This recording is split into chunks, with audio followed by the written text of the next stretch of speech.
Little Five Points has the weirdest shops in the city. It is weird. It's like Austin and Atlanta. Little Five Points existed because it was right between these two neighborhoods and it was on the streetcar line. If you were coming home from work on the trolley, you would stop in Little Five Points before you went home to Inman Park. And now people come from all over. It's not just stop on your way home. It's a destination. No, it's a cool spot to go to. I mean, if you grew up as a kid here, I'm sure there was a time in high school you're like, I'm going to be cool and I'm going to be rebellious and go down to Little Five Points. It's a little weird, hippie-ish, bohemian style, little chic spot in these very nice neighborhoods. Welcome to All Things Local, ATL version. That's if we want to roll out to other cities. Oh, I like that. CHI, All Things Local. We can do two Chi-town? non-locals do a podcast about Chicago. Yeah. Yeah. Okay. Well, we're two locals. Adam, where'd you grow up? Not locally. I mean, pretty generally. Metro, where the metro meets the mountains, maybe. Yeah. I grew up in Cherokee County. Yeah, which is these days, that's almost downtown. Yeah, no, it's not. But I've lived downtown. And you know what's funny? I moved from Cherokee County to almost the neighborhood we're talking about today. Technically, I moved to Inman Park. Mm-hmm. But one of the first things I did when I moved here was I bought a fixed gear bike and I got one of those oversized beanies that kind of falls off the back, you know, because... Was it like the Rasta colors? It was no. It was like gray because you would wear that and a V-neck and smoke cigarettes and you would be a hipster. Mm-hmm. And that's what it was when I moved here. Yeah, the fixed gear bikes just, I don't know, man. I think gears are very good for what they do. Yeah. Well, if you want to... and brakes. Drag race back, 15 years ago, you could drag race the fixed gear bikes out in front of Java Lords one night of the week. And Java Lords was a really cool coffee shop in Little Five Points. Was it really? I don't remember that one. Oh, yeah. But I guess you let the cat out of the bag. Today we are talking about Little Five Points. Yes, Little Five Points has the weirdest shops in the city. I think maybe we could say most interesting also. No, I like it. Keep it weird. It is weird. It's like Austin and Atlanta. Yeah. Or you said, what is it?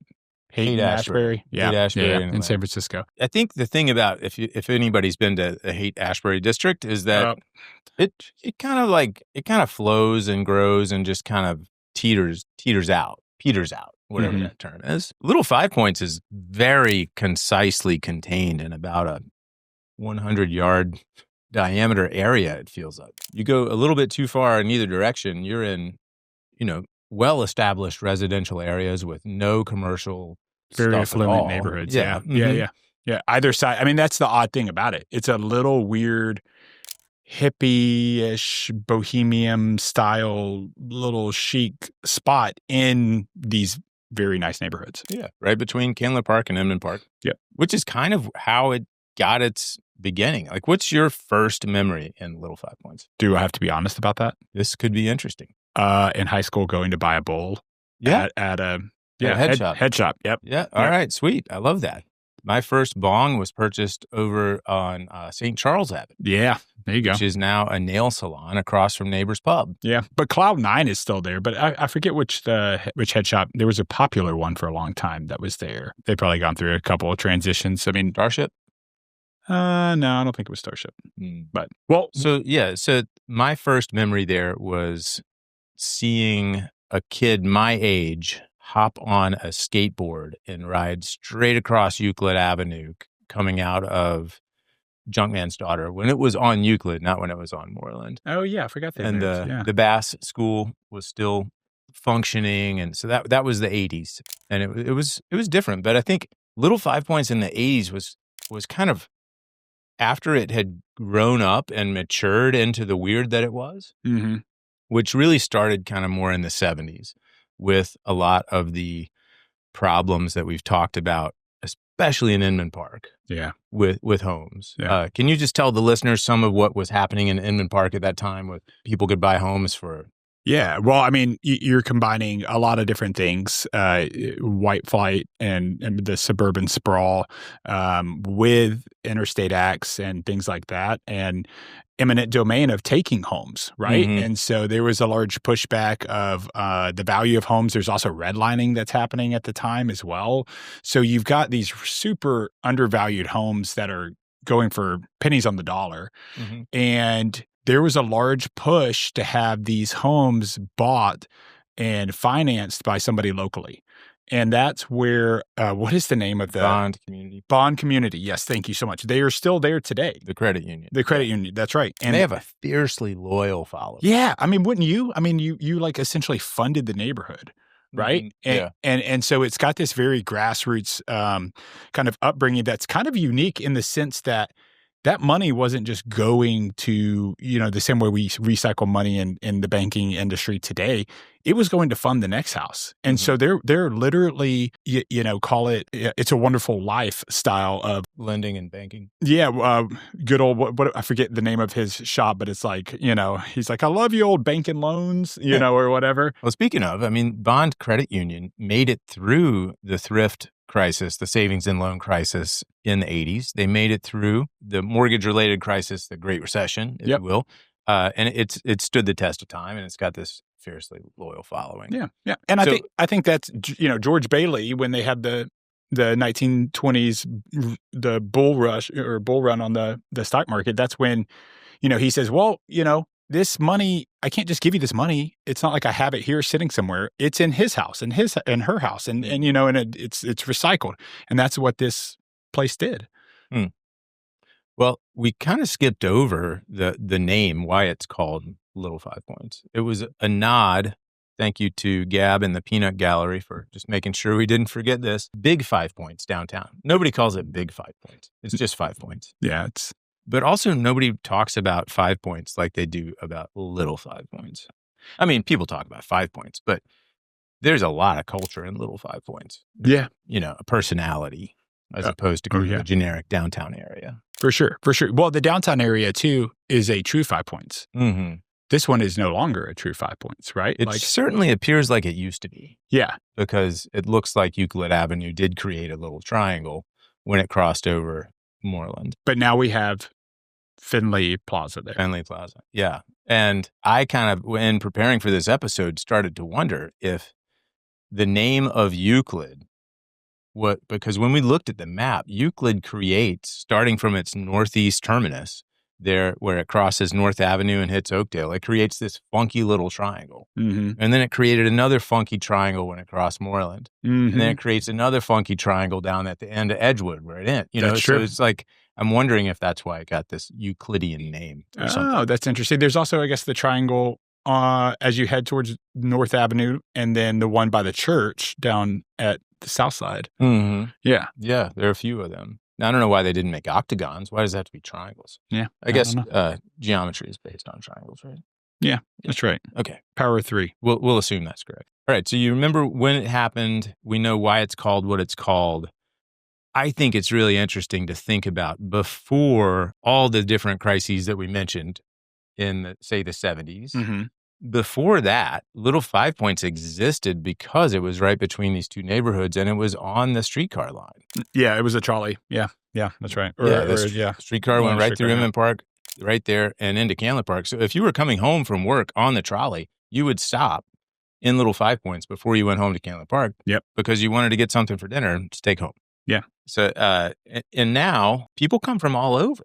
It's not just stop on your way home. It's a destination. No, it's a cool spot to go to. I mean, if you grew up as a kid here, I'm sure there was a time in high school you're like, I'm going to be cool and I'm going to be rebellious and go down to Little 5 Points and hang out. And, that was like the thing you did if you were a cool hipster or, a little bit of a punk, right? Like that was what you did for fun. Or even if you weren't and you wanted to be. Yes, if you wanted to be, which was probably me. But they also have interesting things, like that's where the Bang On t-shirt shop is. Yeah. There are reasons to go there. And if you like football, like international football, you can go to the brew pub. Brew pub, yeah. I'm sure you love that place. Yeah, it's amazing. Yeah. I mean, I'm definitely painkiller. Yeah, I've watched a lot of games there myself, and I'm not even a huge football fan. Yeah, they've got all the games. You can go 7:00 on a Saturday morning, they were open showing soccer. Yeah, they also for the vintage lovers have some, really cool old vintage shops. You've got Clothing Warehouse, you've got Ragorama, recycled secondhand stuff, and then they also have. Well, I'll say before I say that, it's one of those few places where the local shops have been open for a long time and have thrived for a long time in this shopping district and really haven't changed over a whole bunch. Like if they've moved like you said, like Junkman's daughter has moved, Outback Bikes has moved, things like that. But like Criminal Records has been there since 91.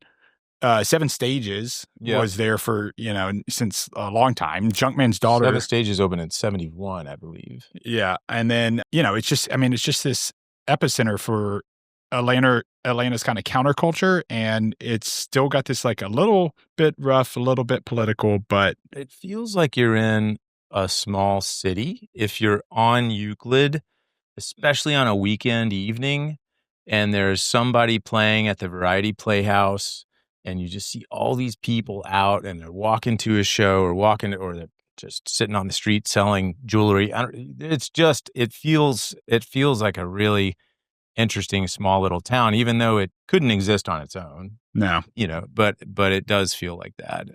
And that theater, what was Variety Playhouse called? Some old timers will call it the Euclid. And now it's owned by the same people that own the Georgia Theater in Athens. But I would consider the Variety Playhouse to be a place that if you're making music in Atlanta and you can play variety, you've kind of made it locally. For sure you have. Yeah. Yeah. It's sure. Great. The only time I've ever played variety was I played outside for the line while they waited to get in to see a band that was similar to mine. But I will say, I did overhear after we got into Beirut, hey, did you see that Beirut came out and played for the people standing in line? I was like, that was us. You. That's awesome. That's awesome. Yeah, so really cool stuff there. And it's kind of changed over time. I mean, that was the theater where you went to see, you would walk with your friends or family back in the 50s to go see a show at this theater, and it hasn't gone away. It wasn't torn down. There's a really devoted business community there that wants to keep it weird, doesn't want it commercialized in a traditional sense. And we've seen, like you're saying, these shops have just stuck around. Yeah, even the 5 spot, that is now aisle 5. Like, it changed hands, but still, it's there. It's the same size venue. It's been redone by I don't know if it's the Georgia Theater people or the people who did Terminal West and all those, but I mean, they've definitely made it into a much better venue and still get to see great shows. But like, I remember they would have open jams back in the day. It's a community kind of place, right? Like Little Five Points has a community feel to it. There's always something to do. And it seems like there's just kind of that cohesiveness of these really good shops that have been there for a long time. Yeah. Criminal Records is a huge draw. Yeah. Junkman's Daughter, another huge draw. Like those shops are in the early 80s development 484 Moreland, which includes the liquor store and actually has some parking, which is really at a premium in 5 Points. I will say I did play at Criminal Records because they put out a Criminal Records live album of my band on vinyl or whatever it's called, Vinyl Day, which is 420. Right. It's like your yearly day where a lot of vinyls drop, but we played there. And then I'll never forget when Mastodon put out Crack the Sky, they played their album release there. Really? And it was like just badass. I mean, small shop, Mastodon playing in there, just these huge amp stacks and coming at you as loud and heavy as possible. I mean, it was That's awesome. Outrageous. Yeah. Well, actually, I was wrong. 7 Stages opened in 79. I'm just saying here. Oh, okay. But really, in the 70s, you had a bunch of hippies and counterculture people kind of taking over, and it stuck. I mean, they put some roots down and really resisted a lot of change. That was obviously at the epicenter of a lot of the freeway fights, like you mentioned earlier. It wasn't planned to go directly through Little 5 Points, but it would have had a huge impact on that whole area. Yeah. Right. It would have. And what used to, I guess, go through that area, I saw this year they turned onto Moreland and moved it, but we just had the Halloween parade. Mm-hmm. We got to talk about the coolest parade. One of the top Halloween events in the country. Yep. Is in Little Five. You have politicians on floats. Yeah. You've got school kids. You do a little bit of everything. I was wondering, like, how do I get in? And then I went to their website and figured out, oh, you just have to pay like $5,000 or whatever, and you can get in. I don't know if it's that much, but it's not that much. I actually looked this year, and it seemed really affordable if you're a local business. Oh, if cool. you're a local business, it wasn't very expensive at all. Yeah, but it's so fun. I mean, they really dress up. They go all out, and it's in this area that is kind of known for keeping it weird. So they love Halloween, and they do this Halloween parade the right way. If you want to see a very interesting parade, and we'll try to throw some clips up if you're watching on YouTube of it, and it's a super cool thing. So we used to do our high school plays at 7 stages, actually. Really? Yeah, back in the day, before Paideia had a theater. I was about to say Paideia doesn't have a theater. Paideia didn't have ball fields or a theater back then, so we played at Piedmont Park, and we did plays at 7 stages. Nice. It was actually pretty fun. Good times back there. So let's think about what it means to live in Little Five Points. We actually had a question before the show. Man. Does anybody say they live in Little Five Points? Because it's really part of Inman Park or Cantler Park. But there are some people that would consider themselves Little Five Points residents. Yeah, that's true. I did question that because it's almost like one of those areas you say, I live in Little Five Points. You go, nobody lives there. It's like saying you live in the park or you live in the, I live in Piedmont Park. Yeah. Where do you live? I live in Piedmont Park. It's like, well, you live in Midtown, or you live in Inman Park, or you live in Candler Park, if we're talking about Little Five. It's uniquely distinct from the two surrounding neighborhoods. It is. I think it's a very, very valid thing to say. Yeah. Well, yeah, the Bass Lofts, which are the. Yeah. I think that would be a legitimate. I mean, officially, you'd probably list that in the MLS as Inman Park. I think you would. Yeah. But in nomenclature, talking to friends, I think you'd say I'm in Little Five. Yeah, agreed. And I think it's interesting that, I mean, most people just call it Little Five. Little Five, yeah. LIL. Shortening it L5P. Yeah, Little Bow Wow, Little Five. Also got O4W close by. Oh, yeah. Yep. What's the deal with the 3 initials for that? It seems like you've made it as a community if you can get the 3 Well, initials. like Euclid, it's the rule of 3s. Oh, yeah? Yeah, the triangle. What do you think the future holds, Adam? Like if you went to Little Five Points 20 years from now, what do you think you would see? Well, 20 years ago, Little Five Points was on the verge of turnover as you kind of had, the city start to grow again in the sense of people moving back to the city. And that's probably more like 2010 to 2020 is when that really took off. But, 20 years ago, it was still kind of rough around Little Five Points. I would say like today, I will more so worry about those owners, that have been there for so long, handing these commercial properties over to their trust and families, and then them selling out to bigger corporations. That's kind of been the big worry for I think a lot of people around the area, because it for so long has had just independent local small businesses there. Yeah. In these beautiful buildings. Like I know some of the owners of those commercial spots, and they are, they're my parents' age. Yeah. Same. It's getting that time where things might change. Interesting to think about. I know that there was a big fight to widen Moreland even wider than it is now. Right. But right now, it's busting against the seams of those local shops like Abadaba's. You're like 6 feet from Abadaba's when you're driving down. Yeah, Wax and Facts, the other, and there's so many pedestrians there. It's actually, I'm surprised there aren't more accidents. Yeah. Because it's a lot of traffic going through that little area. Yeah. It does kind of bottleneck there too, because you get that weird turn as you kind of go around the clothing warehouse. Yeah.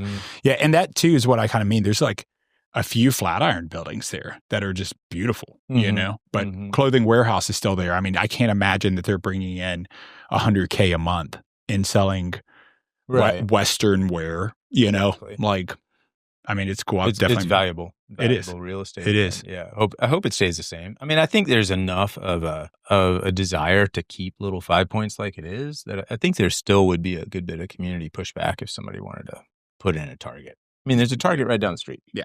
They've got Edgewood Shopping Center for that, exactly. right? So Little Five Points, what are some other important things for our listeners to know about Little Five? So if you want to get hyper-focused on local Atlanta, WRFG is located in Little Five. Yeah, that's a really good point. I'm so sorry I forgot to mention that. But it's actually a great station. Yeah. Like my dad sends me stuff to listen to on there. Yeah. They got good radio. It's like you can actually listen to a radio show. Yeah, exactly. And it's in the old school building. You know, there used to be elementary school in Little Five, and it's in that building, and it's like you still walk down and it feels like school halls. You met one of the directors of that station, Christopher Hollis, when we were out shooting Reynoldstown. Oh yeah, and you helped him with the loan of his purchase, and big shout out to Christopher. He does a wonderful job.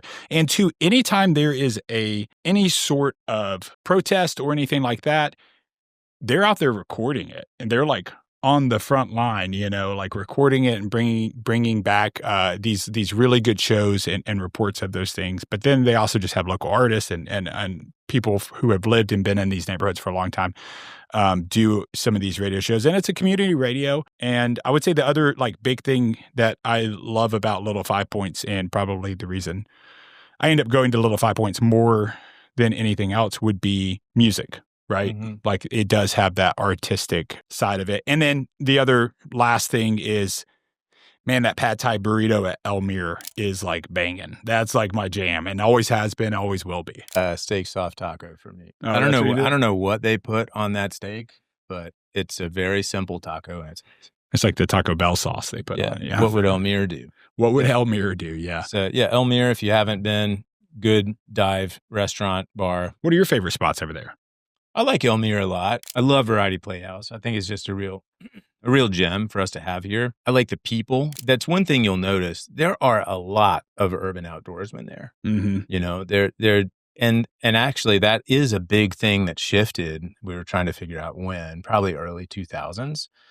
In the little triangle that's created there, which is called Fenley Plaza, you used to have dozens of people all day and night in that plaza. And it became such an issue that I think there was a lot of fighting over this. But ultimately, the city put up these guard fences around the small patches of grass that would always have people with blankets hanging out, maybe selling something, maybe playing music, maybe getting high. It was just anything goes kind of place. Yep. And there has been some pushback to that. So if you went to Little Five Points in the 90s, it would feel different than it does now. Yeah. And there wouldn't be as much of that random element of people that may or may not have a home to call home, that are staying there and doing whatever they're doing. Right. So I would say it has shifted. Yeah, I think so too. I mean, it definitely feels different 10 years ago. It feels different, 15 years ago when I moved. But would you say it's still weird? Yeah, for sure. It's still weird. Yeah, I mean, the shops hasn't are lost the essence, but there are some things that have changed. Yeah. I don't know how long that precinct's been there, but good point. Yeah. So if Little Five Points had a soundtrack, what genre would it be? I think Frank Zappa would have written it. Yeah, I think that's good. Yeah. What was that double album Frank Zappa had? Joe's Garage. Okay, Joe's Garage by Frank Zappa. That's the soundtrack? I think so. Yeah. Interesting guy. Have you listened to a lot of Frank Zappa? I am not a huge Zappa fan, but I have read his autobiography or biography or whatever, and that's a pretty interesting story. He is on purpose. You understand where his music comes from if you read that book, because it's just, yeah. So Frank Zappa played in Atlanta. He did not play at the Variety, I don't think, but it looks like he played at the Fox, the Omni. Long live the Omni, and the Atlanta Civic Center, not far away. But certainly a big act. He would have blown the doors off of Little Five Points Variety Playhouse, but they would have loved it. Oh, for sure. For sure. It would have been fitting. Yeah, I think that's a good answer, Adam. Good job. So what other things are we not mentioning? Like, I can't believe I didn't think of WRFG when we were first talking. Yeah. Well, that makes me think, is the Jugglers union or Jugglers social club that's still in there? The same building. I think it was. Yeah, it was for a long, long time. I mean, Jugglers need an association. Yeah, they have to stay together. Yeah, for sure. I mean, that's what I was kind of hinting at earlier. Is like there is like a good community, thing to do around there. It's really close to MARTA. It's again between two very nice well-established neighborhoods that have kind of kept it trucking along. You kind of have to mention Zesto. Yeah. And the Big Tree. the big tree. Man, I saw that morning of. Oh, you did? Yeah, I was I driving saw to it the for gym. a couple decades, wondering when it's going to fall. I'm like, I don't know if I want to go in that building. Yeah, because isn't there there's an apartment or a condo building right behind it? Yeah, it's apartments, I believe. Or is it condos? I thought it was condos. I've shown them before. Oh, okay. So I think, but there's like 2 or 3 buildings there. So I might This be is like, for those of you who don't know, this is a local fast food restaurant. I think it was just local to Atlanta, maybe Athens or something. It was really? Like back in the 50s, I've heard friends of my parents that lived here talk about walking to Zestos with their siblings. And different. And there were 3 or 4 of them until recently. And one of them was on Moreland, right in Little Five Points. And it had a massive oak tree on top of a 20-foot retaining wall. Yeah. On a 10-foot piece of dirt between the back of Zestos and this 4-story apartment building that was built in the 1920s. And this tree probably started growing not long before that. It was massive, and it fell. And in true Little Five Points fashion, a pizza shop opened where Zestos was. And you'd think, okay, a pizza shop, that makes sense. But even more L5P is that it's a vegan pizza shop. Oh, nice. And that sends people one direction. I love it or I hate it. There's not too much in between on vegan pizza. Yeah. But it fits perfectly with Little Five Points. Yeah, it does. It does. And I think too, Little Five Points, we didn't talk about drinking in Little Five Points. I know. You got the Porter Beer Bar. Porter's the home of the Painkiller. And then also the pub. Because the pub was a community central hub. It's Corner Tavern now, but yeah. Mm-hmm. Yeah. So I think that's also something. And it's got such a unique look. I remember back in the 90s there was that broadcast show called Savannah. It was about Savannah, Georgia. Okay. But when they would go to the bar in Savannah, it was actually the Point right on the corner there. Huh. Yeah, it was. I mean, there used to be a bar called the Point. Now I think it's a clothing shop. Okay. Little Five Pizzas there too. If you don't, Which used to be a Fellini's. Oh, I didn't know that. Mm-hmm. It used to be a Fellini's, and there was a La Fonda, like most Fellini's had a La Fonda nearby. There was a La Fonda 4 or 5 doors down. Interesting. And then also we didn't talk about the Wrecking Bar. Near Mesh. Yeah, I see it. Or the Euclid Avenue Yacht Club. Yacht Club. That's what I was thinking of. Where else in Atlanta can you be a member of a yacht club? Yeah. Probably the best yacht club. That's a fun spot. Yeah. It's a really fun spot. Yeah. So there are really good bars there. Yeah. But we didn't really talk. Scene. It is a good bar scene. We didn't talk about the bars really. Yeah, we didn't talk about But Wrecking Bar, really good restaurant. Have you ever been there? Very cool spot. If you're thirsty, Little Five Points is a good spot. Yeah. And the closest thing to kind of modern commercial kind of spots is probably the Hudson Grill. Yeah. It's a newer building. I guess there's a Starbucks there too. Yeah, they have a Starbucks now. It's kind of on the outskirts. But even at the grill, they have the guy up on the side of the building trying to pull the keg off. Oh, yeah. Yeah. So, I forgot that's a Hudson Grill. Yeah. I've been there to watch football games, but. Yeah. I mean, it's got an Atlanta Falcon up there trying to pull the keg out of the side of the building. I mean, that's kind of typical. So even though it's a more traditional chain kind of restaurant, they still give it the Little Five Points flair. Yeah. And as much as Starbucks doesn't match Little Five Points personality, that is a very busy Starbucks. It is. Yeah, for sure. We also didn't mention probably the best coffee shop there. Sorry, Java Lords. Aurora. Yep. Which is super cool. I like Aurora coffee. Yeah. And for a long time, there's a skateboard shop right next door. Stratosphere. Yeah. With the barcode logo. Yeah. And we didn't even talk about Junkman's daughter. Yeah, we didn't. I mean, it used to be around the corner in a much smaller place. I get all of my Halloween costumes there. If you're looking for a Halloween costume, you don't know what you're going to get, go to Junkman's daughter right now. I got an Austin Powers costume immediately. And Kelsey got a Veronica Kensington leather suit off the rack. Now, you cannot take a bag in there. I'll tell you that. Yeah.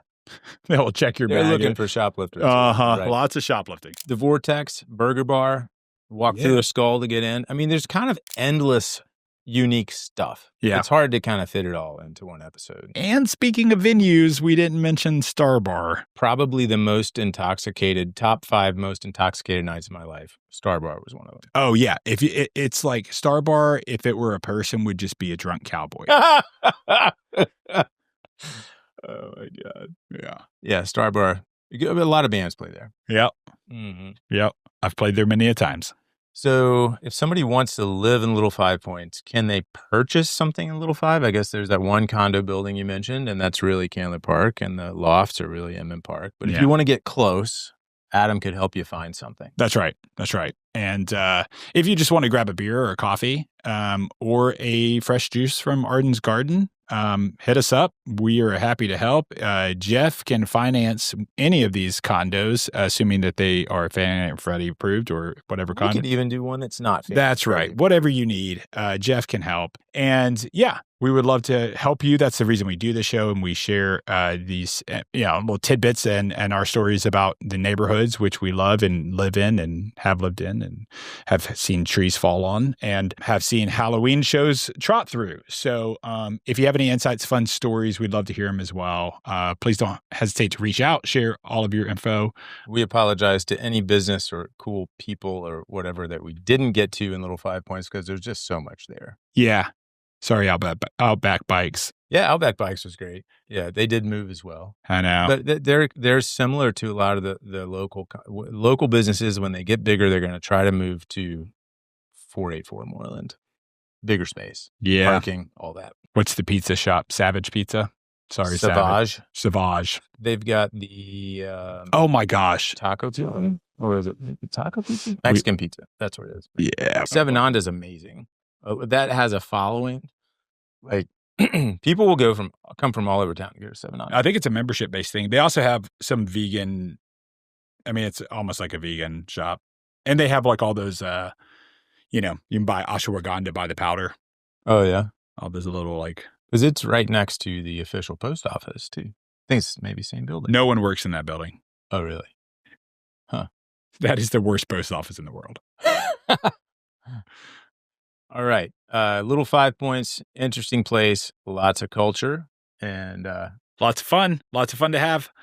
Let us know if you'd like to take a tour. Thanks for joining us on ATL All Things Local. Bye-bye now.